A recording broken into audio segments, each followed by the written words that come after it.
Bienvenidos, puntuales a la cita, en este que ya es el 7º capítulo de la 3ª temporada sobre la vida de don Miguel Hidalgo y Costilla, un hombre con ansia de libertad.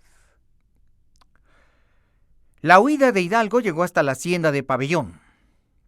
Después de haber pasado por Aguascalientes, ahí lo alcanzó Allende. Este debió haberle recriminado todos los errores cometidos en la campaña. Y seguramente también lo acusó de ser el causante de las derrotas, porque Hidalgo reiteradamente se oponía a sus planes y propuestas. Allende ya tenía pensado lo que iba a hacer y a decir. Tenía el apoyo de varios de los generales y entonces se decidió a tomar una muy difícil decisión. Hidalgo mismo narró después los sucesos en su juicio. De acuerdo a la versión de Hidalgo y de sus propias palabras, este dijo: en dicha hacienda fui amenazado por Allende y algunos otros de su facción. Me dijeron que me quitarían la vida si no renunciaba el mando en favor de Allende. Lo que hube de hacer. Verbalmente, don Miguel Hidalgo expresó de viva voz que la riña había terminado en golpe de Estado. Más, sin embargo, desconcierta el hecho de que después Hidalgo en cierta medida se reconciliará con Allende.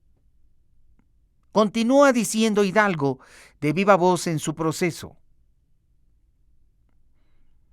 A partir de ese momento seguí incorporado al ejército sin ningún carácter, intervención y manejo, observando siempre, por la facción contraria, cada uno de los elementos de mi conducta. Observado en todo lo que yo decía y hacía. Tengo entendido que inclusive ya se tenía dada la orden de que se me matase si me separaba del ejército. Hidalgo aclaró también que desde entonces no fue más que un prisionero. Los insurgentes siguieron en viaje hacia el norte huyendo de los ejércitos realistas. Después entraron a Zacatecas. Pero como Allende consideró que no tenía elementos suficientes para resistir un ataque, de ahí se fueron a Saltillo, donde los esperaba don Mariano Jiménez. Ahí recibieron los caudillos el ofrecimiento del indulto que les hacía llegar el virrey Venegas. Allende tuvo que recurrir a Hidalgo para responder aquel documento. Los dos, aunque distanciados por la forma de conducir la guerra, estaban de acuerdo en lo esencial, que no dejarían las armas de la mano hasta no haber arrancado de la de los opresores la inestimable alhaja de su libertad. Y por eso, con orgullo se decían jefes nombrados por la nación mexicana para defender sus derechos. Puede decirse que en ese momento de la historia, Hidalgo y Allende se reconciliaron, porque eran mucho más las cosas que los unían que las cosas que los separaban.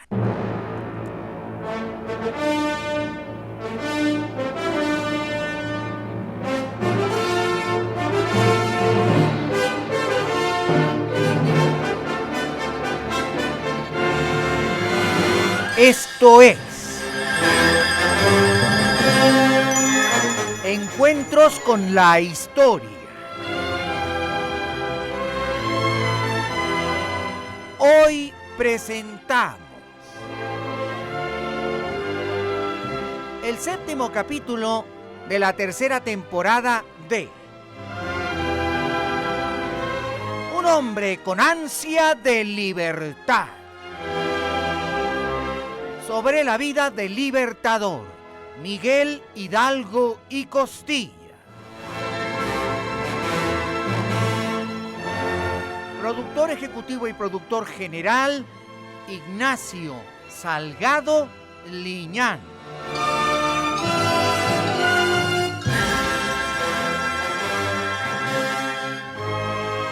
Ambientación. Efectos físicos. Efectos especiales y operación técnica, Jorge Alonso. También en la operación técnica, César Arturo Becerril.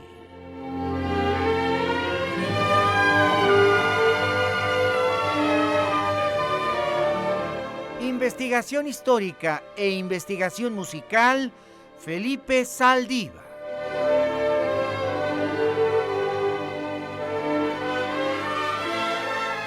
Agradecemos el apoyo y la colaboración del eminente musicólogo licenciado Jaime Almeida en la selección de los temas musicales.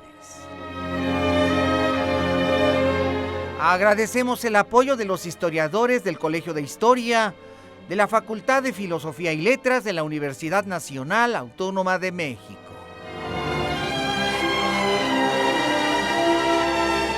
Esta es una presentación especial de Radio Centro 1030, calidad en tu vida.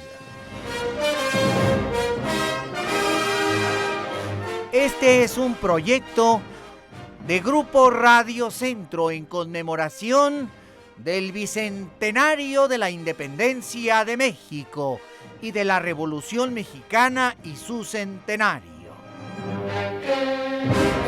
Este programa es escrito, dirigido y conducido por el doctor Pepe Cruz, historiador de carrera de la Universidad Nacional Autónoma de México. Mexicano, tú puedes conocer mejor tu historia.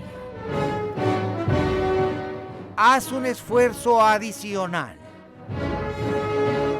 ya que los pueblos que no conocen su historia están condenados a repetirla.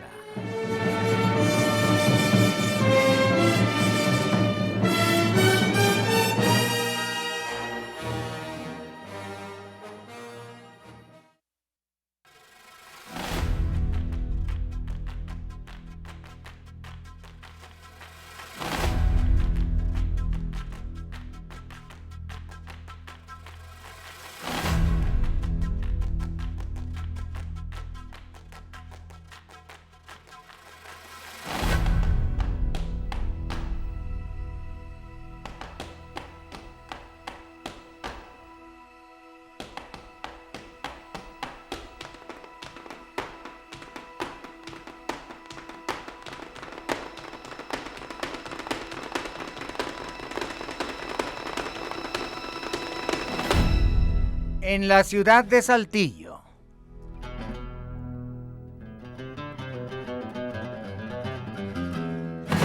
En marzo de 1811. El cautiverio de Hidalgo continuaba en una gran residencia. Hasta la habitación principal de la misma había llegado el capitán general del ejército insurgente, don Ignacio Allende.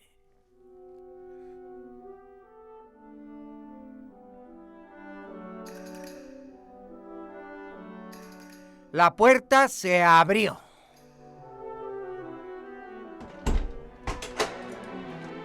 Ambos jefes insurgentes en ese momento se odiaban.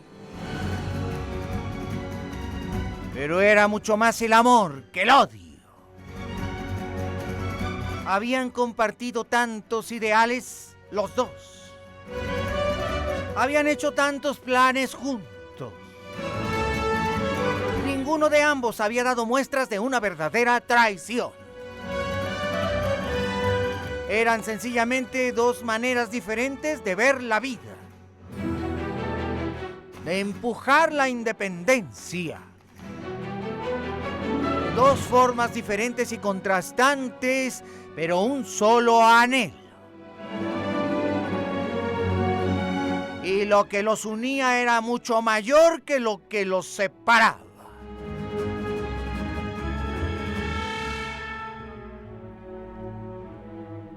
Allende le dijo: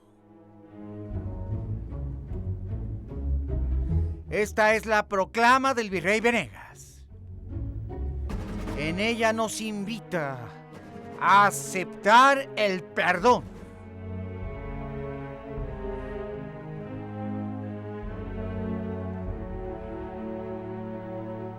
Hidalgo se quedó mirando el documento. Lo sostuvo entre sus manos.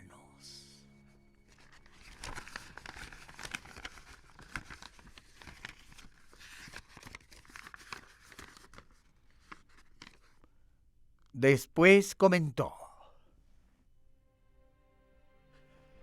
perdón. ¿Perdón por qué?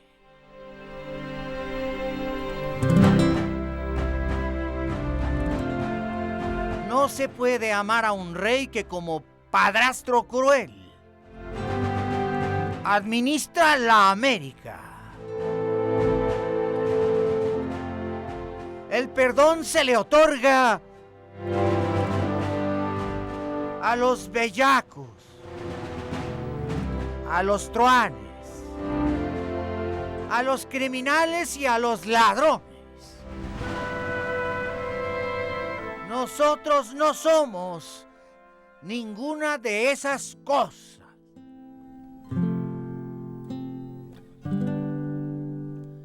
Claro que no, señor cura. Claro que no somos ni bellacos ni criminales. Nosotros somos patriotas.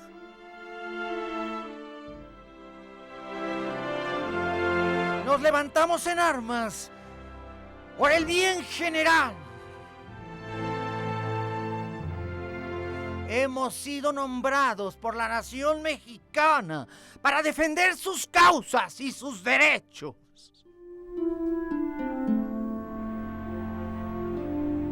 ¡Bravo, Ignacio! ¡Así se habla! Este fue el Ignacio Allende que yo conocí. Y después de un espaldarazo, ambos se sentaron a una mesa. Caía la tarde. Los últimos rayos del sol poniente resplandecían en la aridez de Saltillo.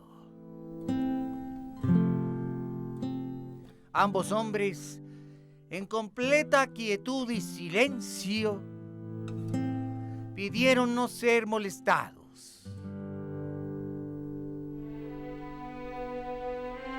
Con la pluma y el tintero, ambos garabatearon sobre las hojas.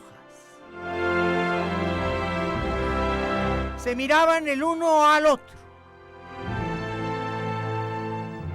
Y las horas fueron pasando.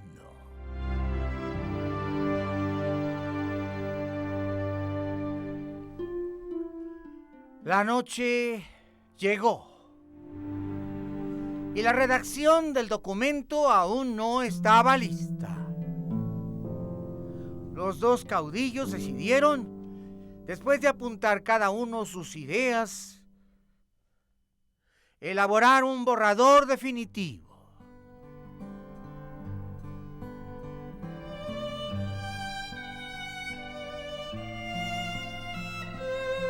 Don Miguel Hidalgo dijo al capitán general Allende: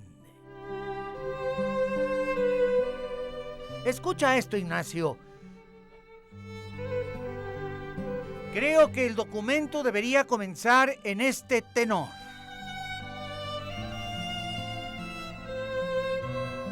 Don Miguel Hidalgo y don Ignacio Allende, jefes nombrados por la nación mexicana para defender sus derechos en respuesta al indulto mandado extender por el señor don Francisco Javier Venegas, en el que se pide contestación, dicen: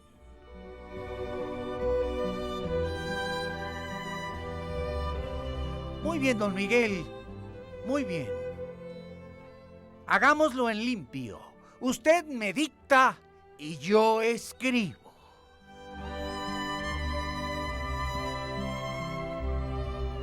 Escribe con letra clara, muchacho. Tú tienes muy buena letra. Y más que como enemigos, como verdaderos amigos, se redactó el documento. Pidieron comida y siguieron trabajando.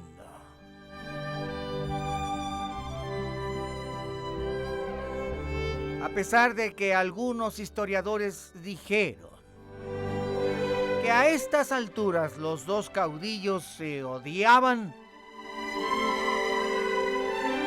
don Carlos María de Bustamante,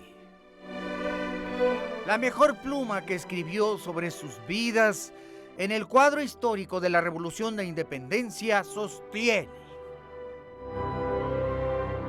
las diferencias humanas son inevitables,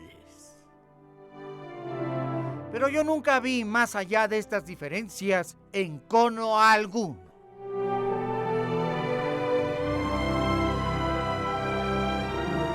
Las horas de la madrugada ya campeaban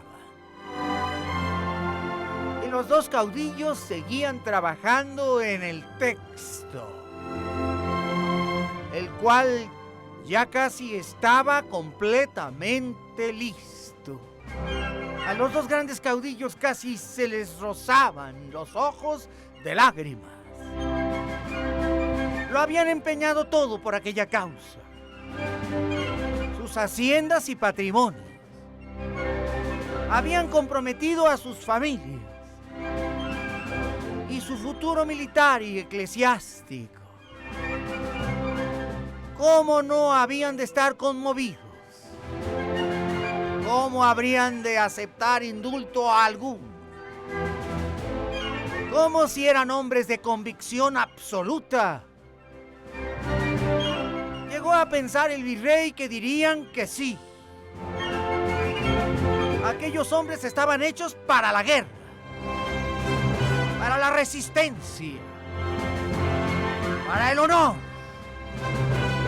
para el orgullo.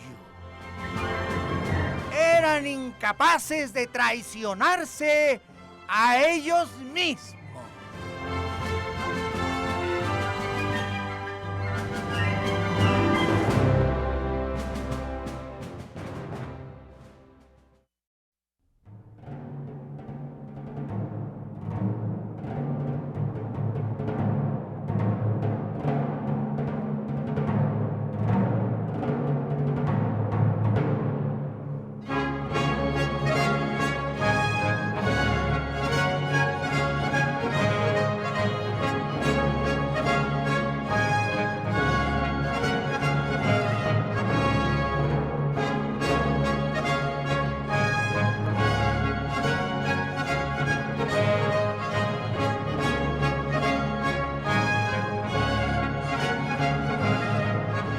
A la Ciudad de México había llegado el parte militar de los brigadieres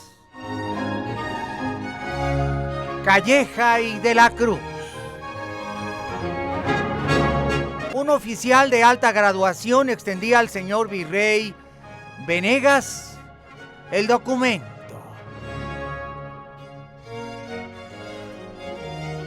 El virrey Venegas estudiaba el documento de múltiples páginas.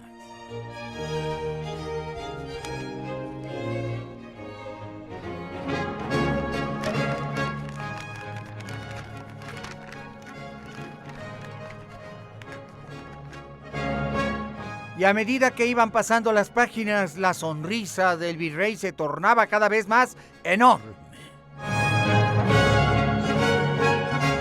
El documento decía que ambos ejércitos y brigadieres habían entrado en persecución de los insurgentes. De la Cruz había seguido con rumbo a San Blas y había por fin derrotado a los insurgentes y recuperado el puerto. Los destacamentos realistas se dirigían ahora sobre Culiacán y las regiones de Sinaloa y Sonora para apaciguarlas y aniquilar la insurgencia. El brigadier Calleja había perseguido a los insurgentes hasta Aguascalientes. Y estos y su muy menguado ejército apenas y arrastraban unos cuantos miles de hombres, no más de 3 o 4 mil. Las columnas realistas habían llegado a Zacatecas y la habían tomado. Y ahora 3 escuadras del ejército virreinal se dirigían al norte para tomar la ciudad de Saltillo, que los renegados habían ocupado provisionalmente como sede.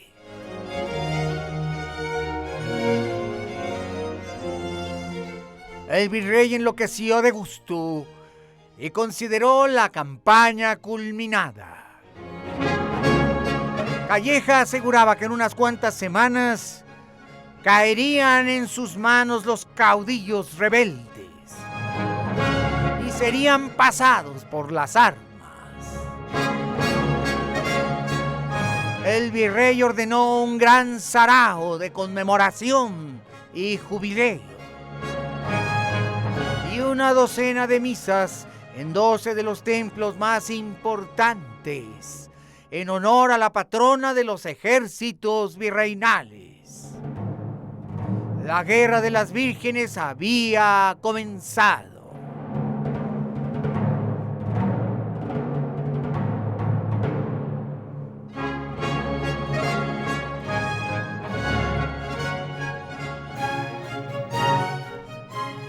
Nuevamente las carrozas se dirigían hacia el palacio virreinal.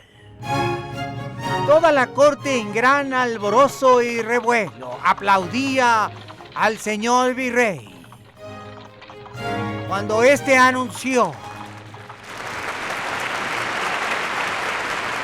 los ejércitos de España, de su Real Majestad, regresarán triunfantes a la Ciudad de México.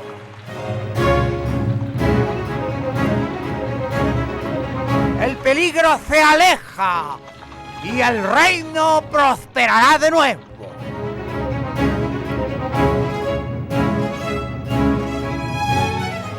Copas espumeantes en charolas de plata. Y lo más granado de la aristocracia mexicana gozosamente disfrutaba de las buenas noticias. Los saraos se prolongaron por 3 días. Muchos de los altos oficiales realistas regresaban a sus casas y eran de nobles cunas. Por toda la Ciudad de México tenían lugar reuniones y saraos y fiestas de bienvenida. Un gran estandarte con la Virgen de los Remedios se izó frente a Catedral. La ciudad entera, con revuelo de campanas, hacía sonar su júbilo.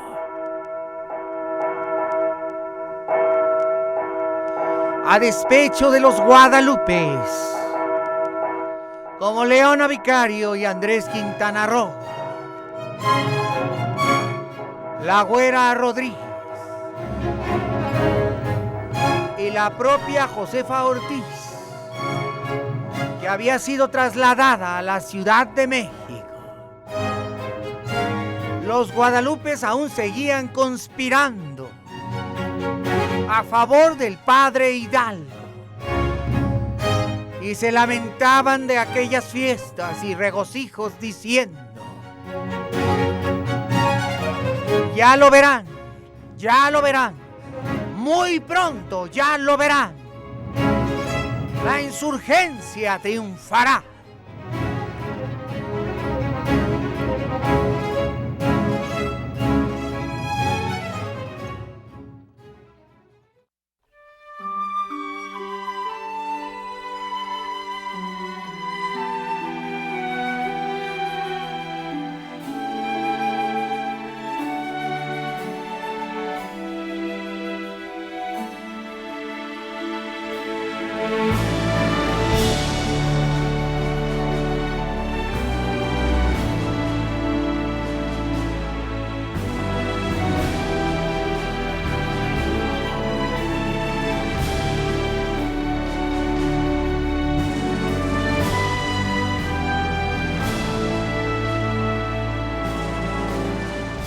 Toda la noche habían pasado Miguel Hidalgo e Ignacio Allende redactando aquel documento, respuesta de los caudillos al virrey. La amistad había renacido, la natural simpatía había ocupado su lugar. A partir de ese día, ya no les verían distantes y lejanos. Hidalgo aprendió a ceder el mando a Allende y a guardar su misión en aquel viaje. Pero el regocijo enorme por haber redactado ese documento juntos sería una alegría eterna para el alma de ambos.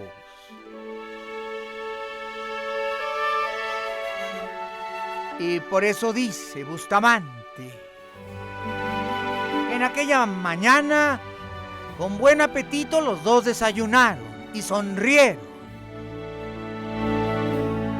Ellos sabían que de uno u otro modo, de sus plumas salían los cantos de libertad que escucharía el señor virrey y que no serían gratos a sus oídos. Ellos sabían que estaban hablando a nombre de toda la nación mexicana. Su conciencia histórica era enorme.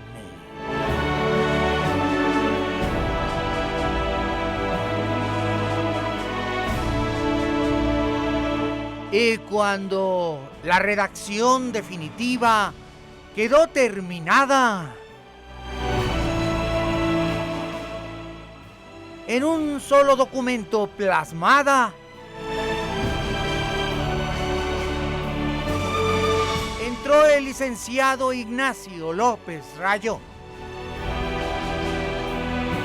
al quien preguntaron insistentemente qué opinaba su docto oído de aquel documento.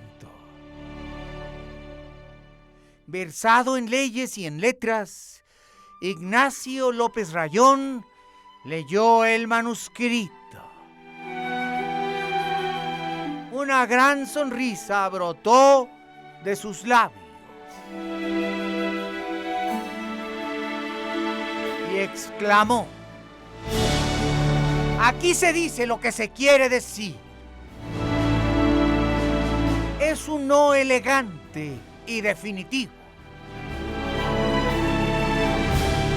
Nos habla de liderazgo, de quien se compromete realmente con una causa. Después el propio López Rayón se ofreció a leer el documento en voz alta. Las palabras de Rayón se abrieron paso en la habitación. Y era como se inundara de luz y de flores aquel espacio. Era como si los corazones de los tres entraran en expansión. Era como música en los oídos de cualquier insurgente que hubiera comprometido su vida, su patrimonio y su familia por una causa noble. Las palabras de Rayón resonaban. Don Miguel Hidalgo y don Ignacio Allende, jefes nombrados por la nación mexicana para defender sus derechos, en respuesta al indulto mandado extender por el señor don Francisco Javier Venegas, en el que se pide contestación, dicen que en desempeño de su nombramiento y de la obligación que como patriotas americanos les estrecha, no dejarán las armas de la mano hasta no haber arrancado de las de los opresores la inestimable alhaja de su libertad.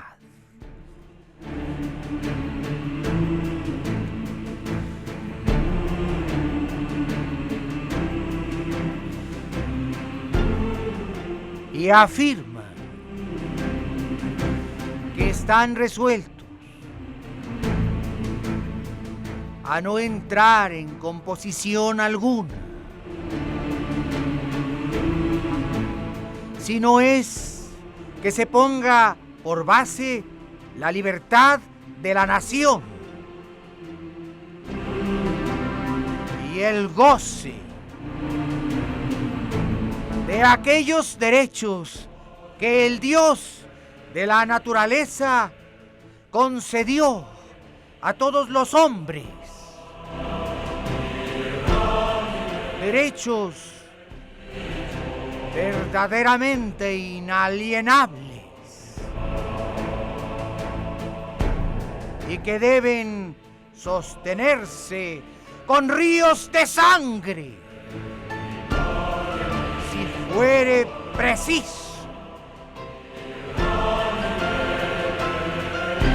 Y la habitación se inundó de luces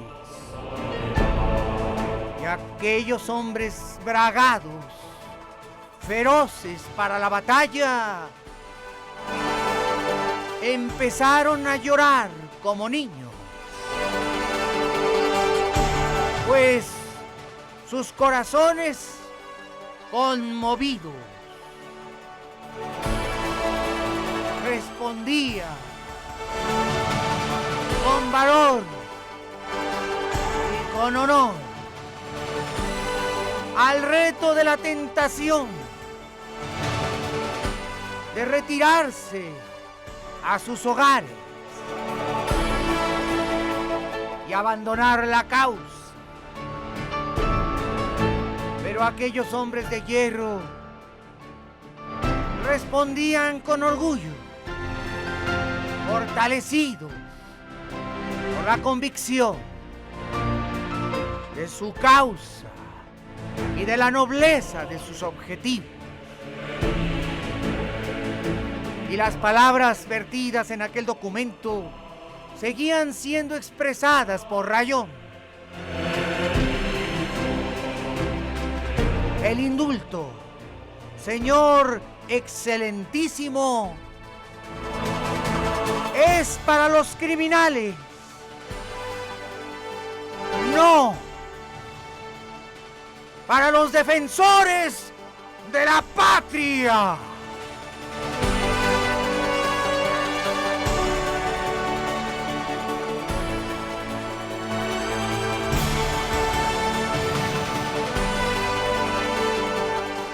Y aquel día, hasta las paredes se conmovieron,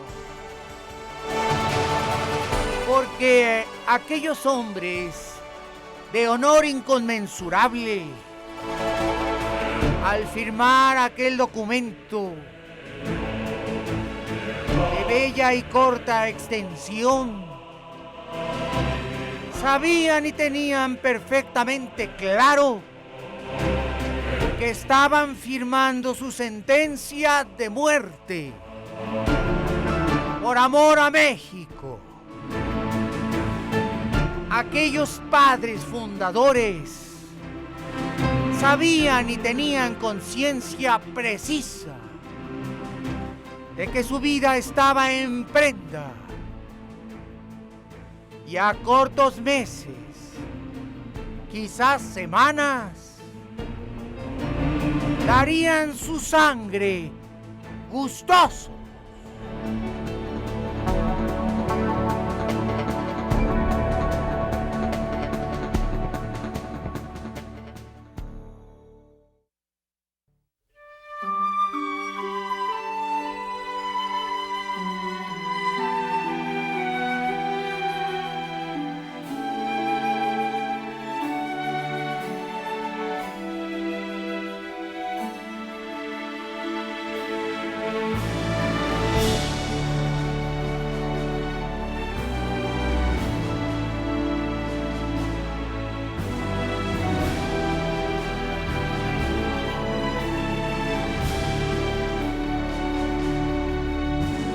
Los realistas iban a marchas forzadas sobre Saltillo.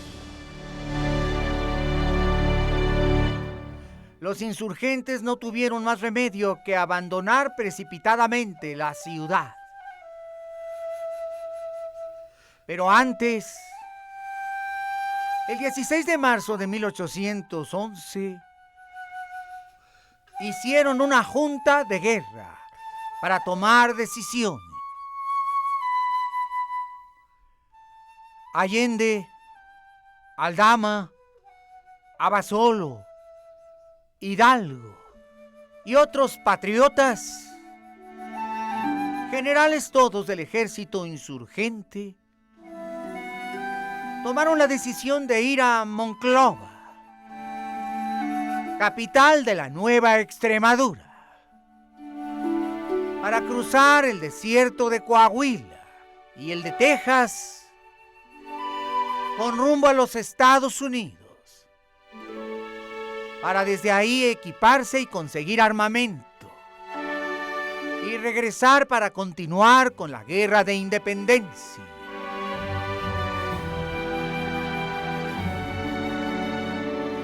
Tomaron la decisión de dejar a un oficial de alto rango, un general, al frente de los 4,000 soldados que aún quedaban, mal armados y mal equipados, pero en pie de lucha. Primero se hizo la propuesta de que Abasolo fuera el nuevo capitán general, pero este declinó el honor, diciendo que prefería marcharse con Allende rumbo a Estados Unidos.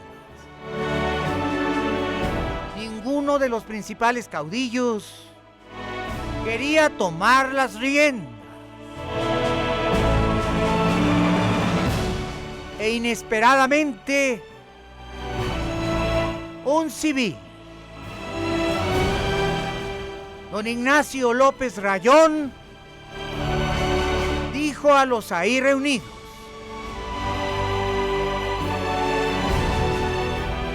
bueno, pues si nadie me propone, me propongo yo solo. Yo acepto el reto de quedarme y de ser el capitán general de los ejércitos de la nación mexicana y de combatir a las tropas del virrey. Pero todos saben que yo no soy soldado, que no tengo experiencia militar, ni he mandado contingente alguno. Mi conocimiento es de artes y de letras. Conozco la ciencia de la ley, pero no me faltan ganas de pelear. Y yo mismo me propongo a falta de otro mejor. Se escuchó un aplauso insistente, un aplauso demostrativo. Todos aprobaron que Rayón fuera el nuevo comandante en jefe, que permaneciera ahí con el ejército. Todos admiraron su valor, su lealtad y su disciplina. Y Allende le dijo: a partir de este momento queda usted nombrado capitán general del ejército de la nación mexicana. ¿Jura usted con lealtad y con honor conducirse? Rayón respondió: juro. Juro con patriotismo y con lealtad derramar hasta la última gota de mi sangre en defensa del honor y de la patria y de la nación.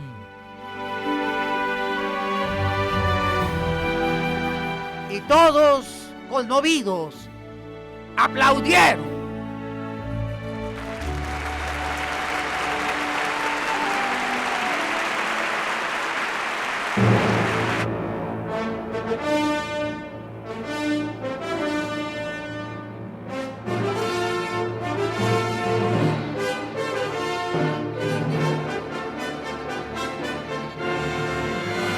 Gracias por haber estado con nosotros.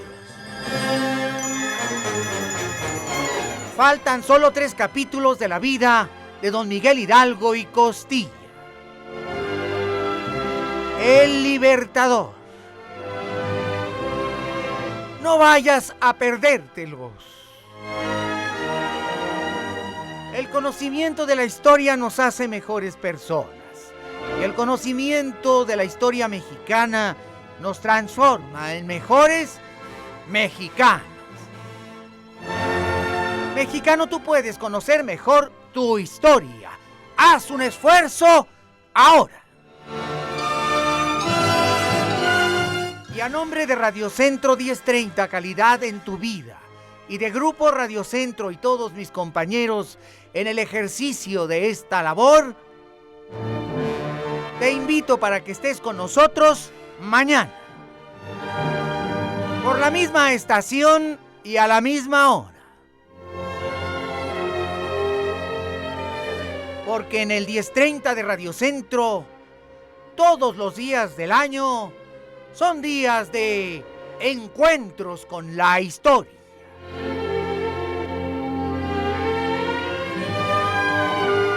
Muchas gracias nuevamente por tu preferencia, tu lealtad y tu compañía, y hasta mañana.